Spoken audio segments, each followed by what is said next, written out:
1. Trick your mind with language. If you want to hit the gym 4 times a week, most will then ask themselves on the specific day, am I going to train today or tomorrow? Big mistake. What helped me the most in this case is shifting the language.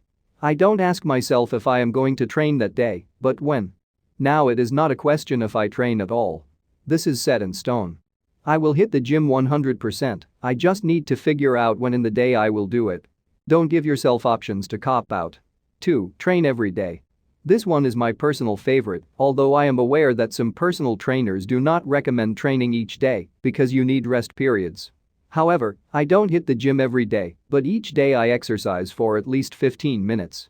This way, I trick my brain again. I don't even need to ask if I will train that day or not, because every day is a training day. The question doesn't even come up. There is no loophole.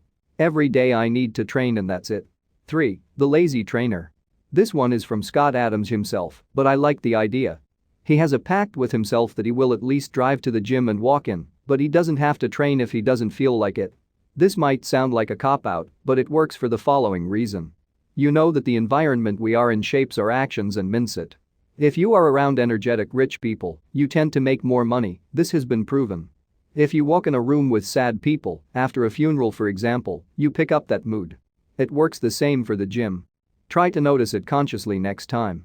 When you walk in the gym, you automatically have a higher drive to exercise than before. Because of all the other people working out. And this is the key of the lazy trainer system.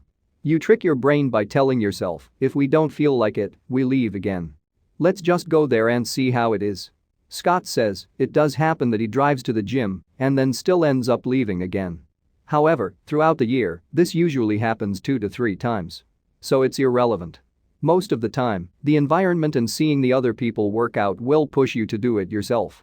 But it was much easier to get there in the first place because you kept yourself a door open to just leave again. 4. The villain.